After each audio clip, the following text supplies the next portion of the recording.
Hey guys, welcome back to my video. My name is Samado Osheni, and today we're going to be learning about graphs and algebra. So graphs is also one of the most important things. There's three main things you need to learn about graphs. You need to learn the vertex, the maximum, the difference between the maximum point and the minimum point, and you also need to learn the domain and range. Those are the three top topics you need to learn about graphs. So we're gonna start off with the vertex. Vertex. You're gonna have to get the vertex. You're gonna have to count. You have to get the coordinate basically on the top of the graph. So as you can see, the vertex is all the way at the top. So you're gonna have to count 1, 2, 3, 4, and then you have to go up 5. 1, 2, 3, 4, 5, and I got the vertex, which is 4, 5. As you can see, 4 is the x, and 5 is the y. So since 4 is x, it goes first, and since 5 is y, it goes second. As you can see right here. As you can see, since this is a negative line, it's going to be a negative 4, and since this is a positive line, it's going to be a positive y. So it's going to be positive 5.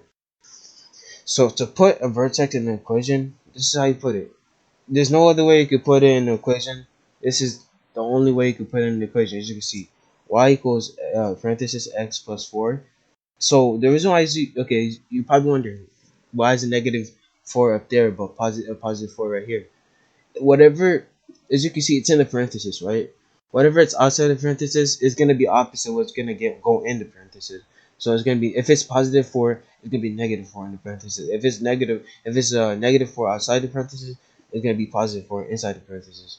All right, so it's gonna be parenthesis x plus 4 parenthesis 2 squared plus 5. So it's gonna be plus 5 because of the y outside the parentheses. It can't be inside. It has to be outside. Plus 5. Right. So next thing we're gonna talk about is the difference between maximum and minimum.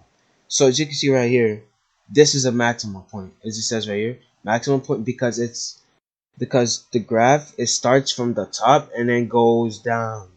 It didn't start from the bottom and then goes up. Okay, it starts from the top and then goes down. That's a maximum point. The minimum point is when it starts from the bottom and then goes up. Alright, that's the difference between maximum and minimum. And just a quick fact about the vertex. So as you can see right here, I drew a graph here. I drew a parabola here. So as you can see, it's on the x-axis, right? It's gonna stay on the x side, but is you're probably saying, oh, it doesn't have a y-axis, so it's gonna be stay as this. No, that's wrong. It has to have a 0 right next to it. It's very important. It has to have a 0 right next to it. A lot of people get this wrong in their questions, but you need a 0 to get the vertex. Alright, and since we just talked about maximum and minimum, the difference between maximum and minimum, we're going to be talking about the domain. So you're probably wondering, what are these right here? These are called infinity. So this is the domain. Alright, as you can see, it's a negative infinity and a positive infinity. So in a parabola, you need one of the sides have to be negative, and the other part has to be positive.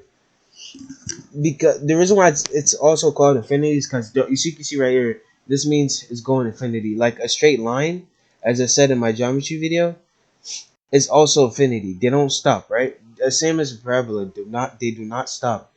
And this is how you spell parabola, if you guys are wondering, because a lot of people don't know how to spell parabola because it's kind of weird to say. But this is how you spell parabola. As I was saying, this is infinity. It keeps going. It No one could just say, oh, it's just gonna keep going. No one could draw that long. No one could do that. No one in this world could do that.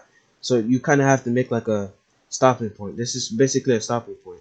Like little. It just means it's going infinity, but that's where it kind of has to stop. So as you can see, it's gonna be infinity, negative infinity, and positive infinity. Okay, as I said, one of them has to be negative.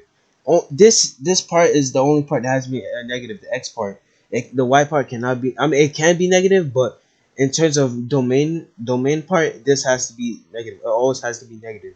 It has to be negative, positive, negative, positive, negative, negative infinity, and positive infinity for domain.